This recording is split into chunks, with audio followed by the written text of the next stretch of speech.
Hello students, today we are going to discuss what do you mean by division algorithm. Division algorithm आपने अपनी छोटी classes में भी पढ़ा है. डिविजन एल्गोरिथम क्या कहता है कि अगर आपके पास a और b कोई भी दो पॉजिटिव इंटीजर कोई भी दो इंटीजर्स हैं and b is a positive integer greater than 0, then there exist unique integers q and r such that a can be written as bq plus r, and where this r is always a positive number, it is always greater than equal to 0 and it is less than b. हमने ये चीज़ पहले भी पढ़ी है छोटे classes में कि अगर हम किसी एक इंटीजर को दूसरी इंटीजर से डिवाइड करते हैं तो हमारे पास कुछ एक दो इंटीजर्स एग्जिस्ट करती हैं uniquely, that is q and r, such that a को हम कैसे लिख सकते हैं bq plus r, where q is said to be quotient and r is said to be remainder, है ना. और रिमाइंडर हमेशा क्या होता है, it is always positive and it is less than b. And today you have to prove this result. Now to prove this result first we take all the multiples of b. अगर हम b के सारे multiples लें, suppose -3b, -2b, -b, 0, अगर हम 0 से multiply करेंगे b को तो 0 ही आएगा, then b, 2b, 3b and so on, है ना. If I plot these numbers on the number line, then you can see these numbers are suppose -3b, -2b, -b, 0, b, 2b, 3b and so on. Now a is also an integer. तो a की possibility क्या है, या तो a किसी ना किसी इनमें से ही b के मल्टीपल्स के क्या होएगा, इक्वल, यहाँ लाई करेगा, या वो कहीं इन नंबर से डिफरेंट होगा तो कहीं किसी दो कॉन्जिक्यूटिव मल्टीपल्स ऑफ b के बीच में लाई करेगा. सो हम क्या कह सकते हैं कि a जो है, a has two possibilities, either it is equal to one of the multiples of, first is it is equal to one of the multiples of b,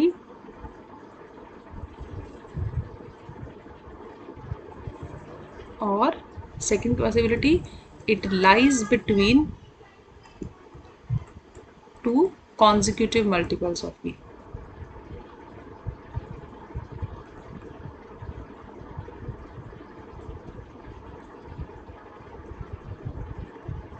है ना. तो हम मान लेते हैं b के दो कॉन्जिक्यूटिव मल्टीपल्स bq और bq प्लस 1. फाइन. तो या तो ये किसी एक के इक्वल होगा या दो कॉन्जिक्यूटिव मल्टीपल्स के क्या होगा, बीच में लाई करेगा. Suppose it is equals to bq, तो हम इक्वलिटी एक साइड पे कंसीडर कर लेते हैं जिस भी मल्टीपल के ये equal, and suppose there exist integer q such that a is either equal to bq और it lies between bq to bq plus 1. Now if I subtract bq from the whole equation, what we get, bq minus bq from here is 0, this is a minus bq which is less than, यहाँ से भी bq, ये term बनेगी क्या पहले, it is bq plus b, जब हमने bq minus कर दिया तो यहाँ पे सिर्फ क्या बचा, b. So finally what we get कि 0 is less than equal to a minus bq which is less than b. Now we suppose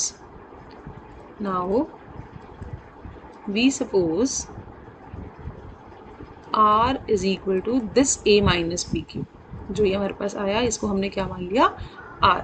So from here what we get, a is equals to bq plus r and this r lies between 0 to b. ये कहाँ से आया, from here. If I suppose r equal to a minus bq, तो r किसके बीच में लाई कर रहा है, 0 to b के बीच में. Fine. Now you have to prove the uniqueness part. Because it is given that there exists unique, यहाँ पे unique integers q and r exist करेंगे जो इस कंडीशन को क्या करेंगे, सेटिस्फाई. हमने कहा कि q और r जो है वो एग्जिस्ट तो करते हैं, but now we have to prove there exist unique q and unique r. हम मान लेते हैं कि a जो है, suppose that can also be written as bq1 plus r1, where r1 lies between 0 to b. Now to prove the uniqueness part, we have to prove r is equals to r1 and q is equals to q1, and it is already we know that a is equals to bq plus r. Now we a equal है तो ये दोनों terms भी आपस में क्या होंगी, equal. bq plus r1 is equals to bq plus r.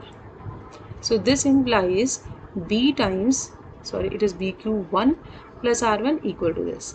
अगर मैं b वाली टर्म्स एक साइड कर लूँ और r वाली टर्म्स अलग कर दूँ रिमाइंडर्स, तो ये क्या आ जाएगा r minus r1.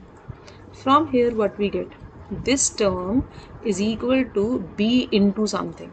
This implies b divides r minus r1. Now we know that r is a number which is less than b.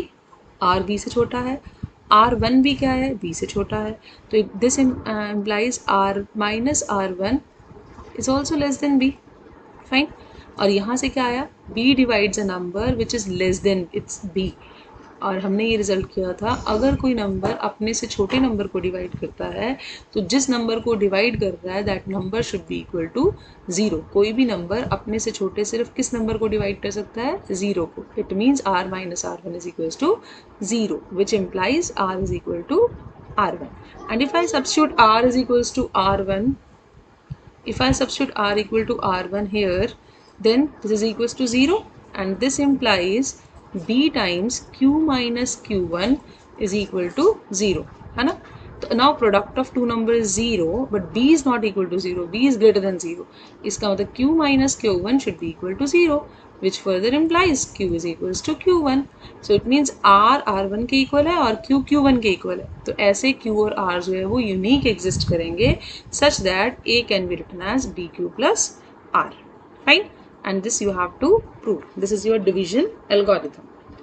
Now अब मुझे आपको बेसिकली ये चीज़ बतानी है कि रिमाइंडर जो हमारा होता है वो हमेशा पॉजिटिव होता है. कैसे इस चीज़ को आप देख सकते हो? Let's understand this by an example.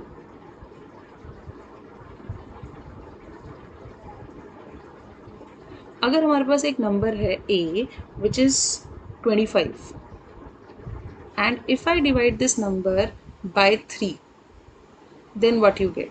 25 is equals to 3 into 8 plus 1, है ना? Here your remainder is obviously less than 3 and it is positive also. But if a is minus 25, then what you can say?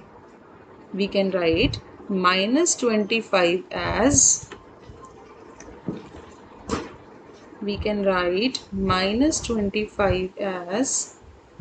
क्या लिख सकते हैं हम इसको? 3 into minus 9 plus 2. Can we write down? It is minus 27 plus 2. It means it is equals to minus 25. So again remainder is your positive. ठीक है? तो remainder हमेशा क्या रहेगा? पॉजिटिव रहेगा. आप क्वोशंट उसके बेसिस पे चेंज कर लोगे बट रिमाइंडर हमेशा क्या रहेगा? पॉजिटिव. क्वोशंट पे कोई रिस्ट्रिक्शन नहीं है कि it must be positive. Fine. Now the next is, what do you mean by common divisor? We have already done this thing also.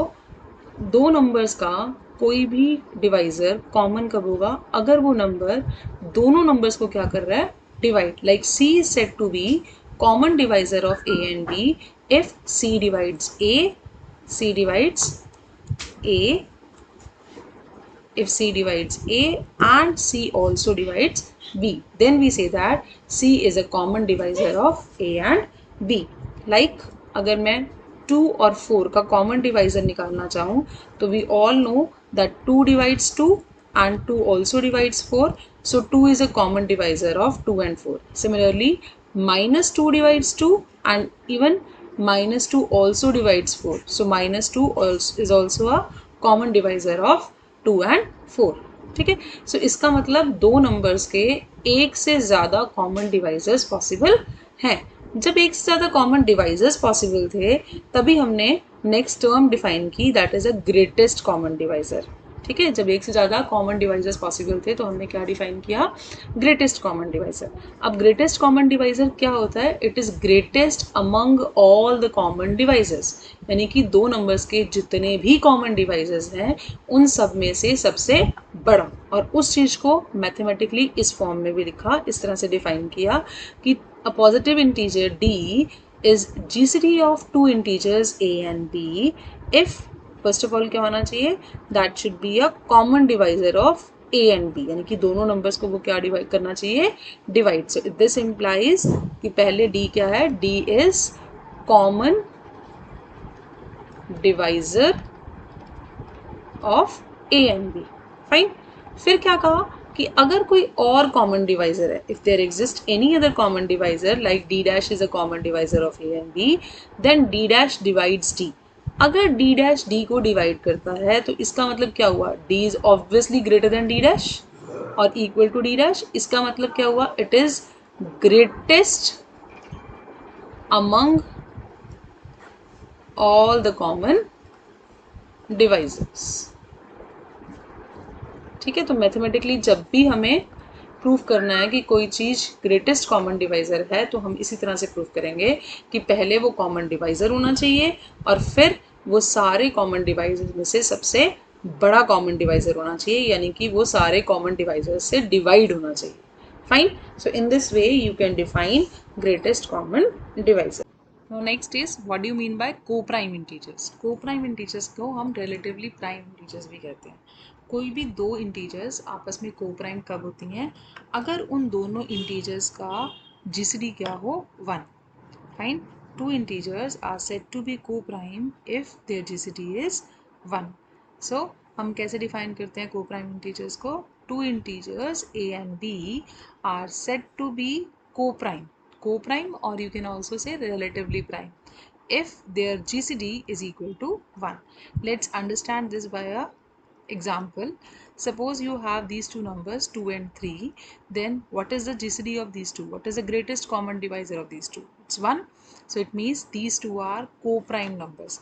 It is not necessary that the co-prime numbers are always prime numbers. You can also take, suppose if I take 3 and 4, 3 is prime but 4 is not a prime number and their GCD is also 1.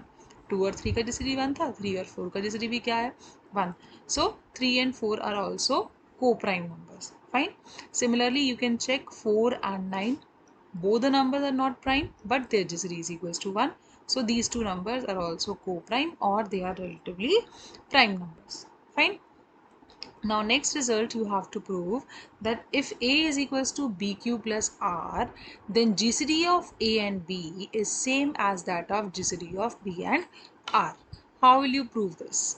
First of all, if I write A is equals to BQ plus R, then let मान लेते हैं A और B का GCD है D and B और R का GCD है D dash. हमें प्रूव करना है D is equals to D dash. Fine. If A and B का GCD D है, this implies first of all it is a common divisor. Greatest common divisor है तो ये कॉमन डिवाइजर तो है ही है. It means D divides A and D divides B. Fine. अगर D A और B दोनों को डिवाइड करता है तो वो B के मल्टीपल्स को भी डिवाइड करेगा. It means D should divide B into Q also, है ना. Now D divides A and D divides BQ, therefore D divides difference of these two numbers also. ये सारे रिजल्ट्स हमने किए हुए हैं. अगर कोई नंबर दो नंबर्स को डिवाइड करता है तो उनके डिफरेंस को भी डिवाइड करता है. So it means D divides A minus BQ. Now from here what is your A minus BQ? A minus BQ is nothing but R. This implies D divides R. It means D P को भी divide कर रहा है और D R को भी divide कर रहा है. सो this implies D is a common divisor. Common divisor हो गया ना, क्योंकि दोनों को डिवाइड कर रहा है ना. It's a common divisor of B and R. और जो ग्रेटेस्ट कॉमन डिवाइजर होता है वो सारे कॉमन डिवाइजर से डिवाइड होता है ना. It means D should divide D dash. Fine. Now we take this part. GCD of B and R is D dash. This implies कि जो D डैश है वो B को भी डिवाइड करता है और D डैश जो है वो R को भी डिवाइड करता है. अगर ये इन दोनों का कॉमन डिवाइजर है तो उसका मतलब क्या है कि वो पहली बात तो अगर B को डिवाइड कर रहा है तो B के मल्टीपल्स को भी डिवाइड करेगा and it also divides R. Now अगर दो नंबर्स को डिवाइड कर रहा है तो उनके सम को भी डिवाइड करेगा. इसका मतलब D dash divides BQ plus R and BQ plus R किसके इक्वल था, that is equal to A. BQ plus R किसके इक्वल है, जो हमने भी डिफाइन किया था यहाँ पर, BQ plus R is equals to A. It means D dash divides A. Fine. D dash किसको डिवाइड करेगा, A को डिवाइड करेगा. अब D डैश अगर A को डिवाइड कर रहा है और D डैश B को भी डिवाइड कर रहा है, This implies d dash is dividing a and d dash dividing b implies d dash is a common divisor of, it is a common divisor of a and b. जब दोनों का common divisor है तो ये number a और b के greatest common divisor को क्या करेगा, डिवाइड. और greatest common divisor of a and b क्या है, d. ये कहाँ से आती है चीज़, this is from the definition of greatest common divisor. क्या कहती है वो, कि कोई भी कॉमन डिवाइजर होगा अगर दो नंबर्स का, तो वो common divisor greatest common divisor को क्या करेगा, डिवाइड. इसलिए डी डैश भी डी को क्या करेगा, डिवाइड. सिमिलरली यहाँ पर भी डी क्या करेगा, डी डैश को डिवाइड. नाउ फ्रॉम 1 एंड 2 दोनों नंबर्स अगर एक दूसरे को डिवाइड कर रहे हैं, so what it means, from 1 and 2 what we get, d dash is equals to d. What it means कि डी डैश क्या था, GCD of b and r, and d क्या था, GCD of A and b. So this implies that GCD of A and b is equals to GCD of B and R. So remember this result.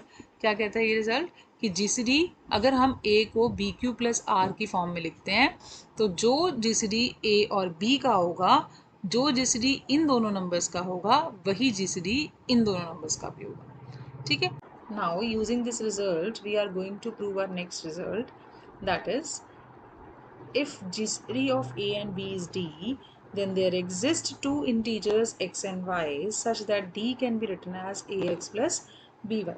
क्या prove करना है हमें, अगर a और b कोई दो इंटीजर्स हैं जिनका जीसीडी क्या है, d, तो हमारे पास ऐसे दो इंटीजर्स मिल जाएंगे x and y such that d can be written as ax plus by.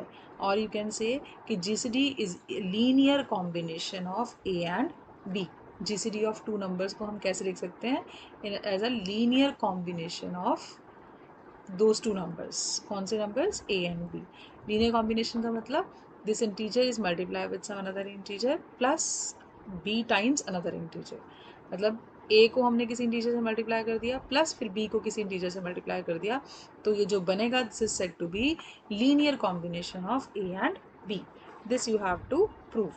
अब सबसे पहले हम जीसीडी कैसे निकालते थे, अगर मैं a को b से डिवाइड कर रही हूँ, so I will get some quotient and some remainder. जब तक ये रिमाइंडर b से छोटा नहीं बनता तब तक हम ये रिमाइंडर फाइंड आउट करते थे. अब जब ये रिमाइंडर r1 b से छोटा हो गया तो हम b से इस नंबर को क्या कर देते थे, b को इस नंबर से क्या कर देते थे, डिवाइड. अगर ये ज़ीरो नहीं है तो, है ना. अगर ये नॉन ज़ीरो नंबर है, रिमाइंडर जो हमारा आया वो that is less than b but not equal to zero, then we divide this b by r1. फिर उसके बाद फिर again we get some quotient and some reminder.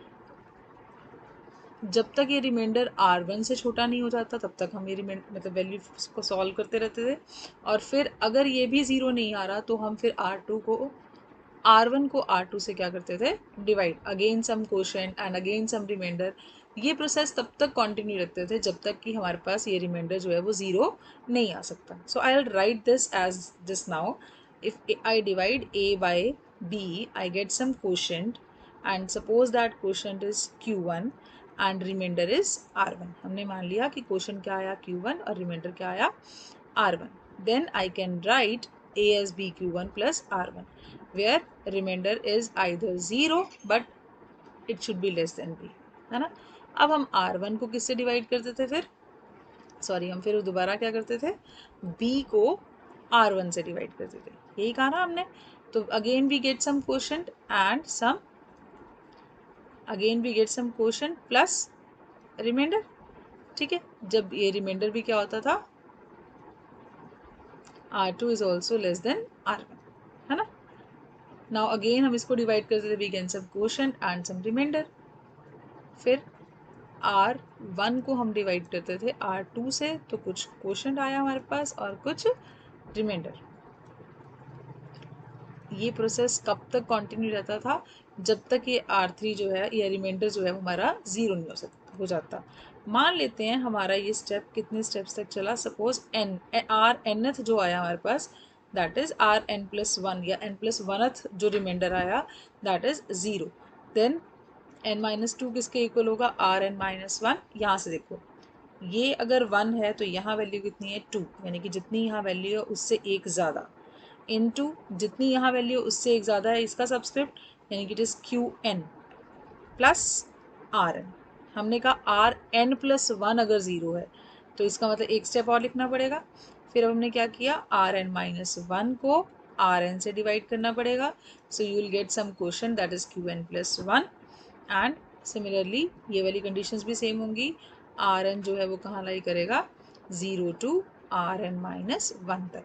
Now we are considering r n plus 1 is equals to 0। अगर ये 0 हो गया तो what will be your Rn minus 1 from here? That is equals to Rn and Qn plus 1. Now from here what we get? Rn divides Rn minus 1. And we all know हर एक number अपने आप को तो divide करता ही करता है, और ये ऐसा सबसे बड़ा नंबर होता है जो अपने आप को डिवाइड करता है। तो इसका मतलब what is the GCD of are N minus 1 and are n, क्या बनेगा r n, because r n सबसे बड़ा नंबर है जो आर एन को क्या कर रहा है, डिवाइड, और ये कॉमन डिवाइजर भी है तो सबसे बड़ा कॉमन डिवाइजर यही होगा। So what is the GCD of are N minus 1 and are n, that is r n. अब हमने पिछले रिजल्ट में क्या किया था कि जो जीसीडी ए और बी का होगा वही जीसीडी बी और आर का होगा, रिमाइंडर का भी वही होगा। यहाँ रिमाइंडर क्या है, are one.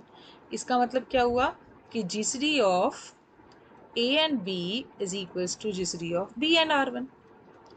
Now from second equation जो जीसीडी बी और आर वन का होगा वही जीसीडी आर वन और आर टू का होगा। इसका मतलब आर वन आर टू का जीसीडी भी बी और आर वन के इक्वल है।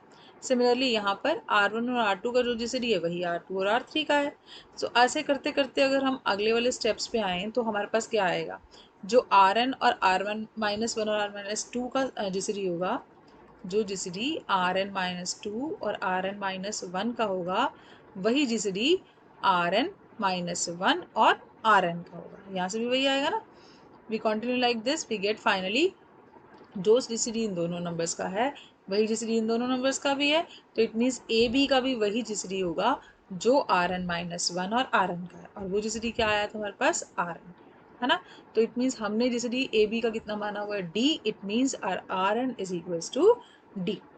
ठीक है, अगर आर एन डी के इक्वल है then from this equation what we get, यहाँ से हमारे पास क्या आएगा, आर एन की वैल्यू, आर एन को डी पुट कर देते हैं तो हमारे पास क्या आ जाएगा, r N minus 2 minus are N minus 1 times q n. अब हम क्या करेंगे, बैक सब्सटीट्यूशन करेंगे इसमें। बैक सब्सटीट्यूशन किस तरह से करोगे आप, अब आर एन माइनस जो 1 है उसकी वैल्यू इसके पीछे वाली इक्वेशन से निकालोगे एंड सब्सटीट्यूट हियर। फिर आर एन माइनस 2 की वैल्यू यहाँ पे इससे पहले वाली इक्वेशन क्या होगी, then it will be more clear to you if I write that term. R N minus 2 से डिवाइड किया, Q N minus 1 plus are N minus 1, यहाँ से आर एन माइनस 1 की वैल्यू आ जाएगी in terms of are N minus 2 and are N minus 3। फिर are N minus 2 वाली terms को कंबाइन कर लेंगे और फिर यहाँ पे वैल्यू सब्सटीट्यूट करते जाएंगे, मतलब पहले आर एन माइनस 1 की पुट करेंगे निकाल के, फिर इसे पीछे वाले में से आर एन माइनस 2 करते करते आप कहाँ तक पहुँच जाओगे, लास्ट इक्वेशन आपकी किस फॉर्म में आ जाएगी, that is in the form of A and B. हमारे पास जो लास्ट इक्वेशन बचेगी वो किसकी फॉर्म में आएगी, जब आप आर वन की वैल्यू भी पुट कर दोगे।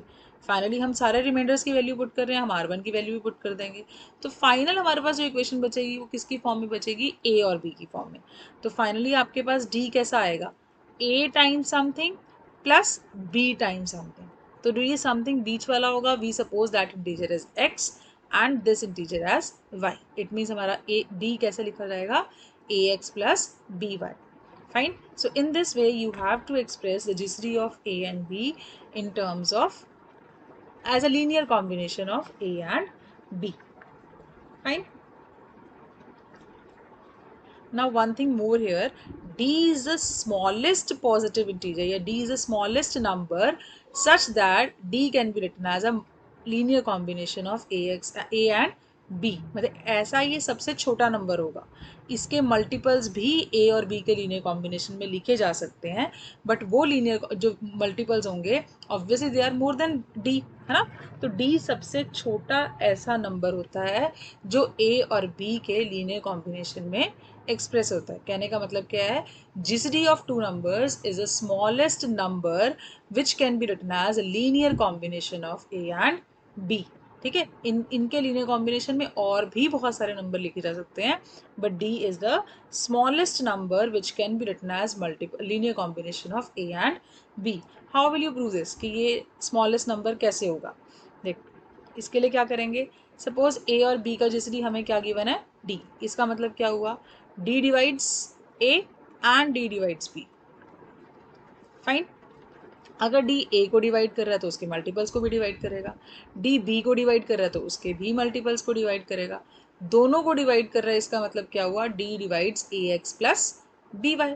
इसका मतलब डी इनको इस लीनियर कॉम्बिनेशन को डिवाइड करता है। अब ये लीनियर कॉम्बिनेशन क्या हो सकता है, डी इसको डिवाइड करता है, इसका मतलब this should be a multiple of D. इसका मतलब this can be written as D into some number, है ना। तो इसका मतलब क्या हुआ कि अगर k की वैल्यू 1 है ना, if k is equals to 1 then A X plus B Y is equals to D. Otherwise बाकी जो नंबर है जो इसके लीनियर कॉम्बिनेशन से बनेंगे, they all are greater than D, D into something होंगे ना। तो D is the smallest number which can be written as linear combination of A and B. और बहुत सारे लीनियर कॉम्बिनेशन बनेंगे, बट वो सारे नंबर डी से क्या होंगे, बड़े। ठीक है, now will do one example. हम जीसीडी ऑफ 858 एंड 325 को इस फॉर्म में एक्सप्रेस करेंगे। पहले हम इन दोनों का जीसीडी निकालेंगे और फिर इस फॉर्म में एक्सप्रेस करेंगे। How will you solve that? अभी हमने कहा हम सबसे पहले क्या करेंगे, 858 को 325 से डिवाइड करते हैं। अगर हम डिवाइड करेंगे तो क्वोशंट क्या आएगा, डू इट। 858 325, अगर मैं 2 से मल्टीप्लाई करती हूँ तो कितना आएगा, 5 2 ज़ा 10, 1 4 1 5 6, बचा कितना 802। It means I can write this as 2 plus 208। मैंने 3 इसलिए नहीं लिया, ऑब्वियसली 3 3 ज़ा 9 which is obviously more than 858। ठीक है, अब हम क्या करेंगे, हम 208 से किसको डिवाइड करेंगे, 325 को। Obviously quotient will be 1। बचा क्या, 15 में से 8 गए 7, 1 and this will be 1. So it means we can write 325 as 208 into 1 plus 117. Fine. Now further division, 117 से 208 को डिवाइड करते हैं। Again quotient will be 1, 117, 1 and 9। ठीक है, तो इट मीन्स हमारे पास क्या आ गया, 208 can be written as 117 into 1 plus 91। Similarly अगर हम दोबारा डिवाइड करें, 91 इंटू 1 बचा गया हमारे पास 626। ज़रूरी नहीं है आपने ऐसे डिवीजन करनी है, आप डायरेक्टली भी लिख सकते हो if you are able to write it down. Now 91 को 26 से डिवाइड किया तो कितना आएगा हमारे पास, this is 26 not 2.6, 26 into 3 plus बचेगा कितना, it is 13 only, 18 78, so it is only 13 left. Now we divide 26 by 13, तो remainder will be 0। It means इस जो रिमाइंडर लास्ट में 0 आया उससे पहले वाला रिमाइंडर, उससे पहले हम जिससे डिवाइड कर रहे हैं, that will be your GCD. Fine. So now GCD is 13। अब जीसीडी को हमने एक्सप्रेस करना है as a linear combination of 858 and 325। क्या प्रोसीजर बताया था, जो लास्ट जीसीडी वाली वैल्यू है वहाँ से रिमाइंडर को एक्सप्रेस करो बाकी दोनों टर्म्स में। We write 13 as 91 minus 26 into 3। Now इससे पीछे वाले रिमाइंडर की वैल्यू निकालो और इस इक्वेशन में सब्स्टिट्यूट कर दो। क्या आएगा, हमें 26 की वैल्यू पुट करनी है। So what will the value of 26 here, substitute करो पीछे वाली इक्वेशन से निकाल के, इससे निकालेंगे हम, that is 117 minus 91 into 1 into 3। I am writing the terms as into 3, multiply नहीं करना हमने, इंटू फॉर्मेशन में ही रखेंगे तो कैलकुलेशन ईजी होएंगी। 1 इंटू 3 प्लस 91 इंटू 3, तो हमारा क्या आई वैल्यू, 91 को हमने एज इट इज़ रखा, ये 91 और 391, तो it is 4 times 91 minus 117 into 3। अब इससे पीछे वाला जिसरी क्या है, रिमाइंडर क्या है 91। So now we find the value of 91 from here and substitute over here. क्या आएगा, this will be 208 minus 117 into 1 into ये वाला 4 minus 117 into 3. Now this is 208 into 4 minus 117 into 4 minus 117 into 3. Again इसमें से हमने 117 common ले लिया with negative sign, बचा क्या 4 plus 3 it is equals to 7। अब इससे पीछे वाले 91 से पीछे वाले जिसरी रिमाइंडर पुट करेंगे 117 की वैल्यू क्या आएगी, वो value that is 208 as it is, 117 is equals to 325 minus 208 है ना। तो अब इसको सिंप्लीफाई करें, इंटू 7 भी है तो it is 208 into 4 minus 325 into 7 plus 208 into 7। So what is this, it is 208 into 11 minus 325 into 7. Fine. Now we have to substitute the value of previous remainder. इससे पहले वाले रिमाइंडर की वैल्यू क्या है, दैट इज़ 208 की value निकालनी है हमें। वो वैल्यू क्या आएगी, from here you can find this is 858 minus 325 times 2 है ना। यहाँ से वैल्यू निकालेंगे ना। सो ये वैल्यू हम नीचे सब्स्टिट्यूट करेंगे तो क्या आएगा हमारे पास, 208 की वैल्यू 858 माइनस 2 टाइम्स 325 ये पुट कर दिया। बाकी क्या बचा, इंटू 11 माइनस 325 इंटू 7। अब इसको सिंप्लीफाई कर लो, 858 into 11 minus 22 times 325 minus 325 times 7। तो ये कितना हो गया, 858 इंटू 11 माइनस 22 ये और 7 ये, कितना बन गया ये 29 टाइम्स 325। तो हमने 13 को कैसे लिख दिया, 858 और 325 के लीनियर कॉम्बिनेशन में, where this 11 is your x and this minus 29 is your y. From here your x is 11 and y is minus 29। क्यों, क्योंकि जब हम इनको लीनियर कॉम्बिनेशन में लिखते हैं तो हम क्या कहते हैं, d can be written as ax plus by where x and y are integers. बीच में साइन कौन सा होता है, प्लस का। तो x क्या होगा, साइन का भी ध्यान रखना है, अगर यहाँ नेगेटिव साइन होगा तो हम x को नेगेटिव लेंगे, बट यहाँ पॉजिटिव साइन है तो x क्या आया 11, बट बीच में नेगेटिव साइन है तो हमारा y क्या आ रहा है यहाँ से -29। So in this way we can write down the GCD of two numbers as a linear combination of those two numbers. The one thing आपने ध्यान रखना है कि वैल्यू कैसे निकालनी है ना। हमें वैल्यू का ध्यान रखना है, जब हमें वैल्यू सब्स्टिट्यूट करनी है पीछे वाले में से निकालनी है तो यहाँ से वैल्यू आपने बहुत ध्यान से निकालनी है। 26 की वैल्यू कैसे आएगी, 26 को इस साइड रखो, बाकी जो भी है उसको उधर ले जाओ। और second thing you have to remember कि हमने ये जो 1 3 है ये इसके साथ मल्टीप्लाई नहीं करके लिखने 26 के साथ 91 के साथ, क्योंकि हमें वो टर्म एज इट इज़ चाहिए। हमने पीछे वाले रिमाइंडर से उस रिमाइंडर की वैल्यू, पीछे वाली इक्वेशन से उस रिमाइंडर की वैल्यू निकाल के सब्स्टिट्यूट करनी है, ठीक है। इस चीज़ का ध्यान रखना है और it's a very important question. इस पे बेस्ड क्वेश्चंस आते भी हैं और प्लस आगे आप करोगे तब भी ये क्वेश्चन बहुत यूज़ होगा आगे जो हम पढ़ेंगे। सो इस क्वेश्चंस की आपने प्रैक्टिस करनी है। This is all about today's lecture. Thank you very much.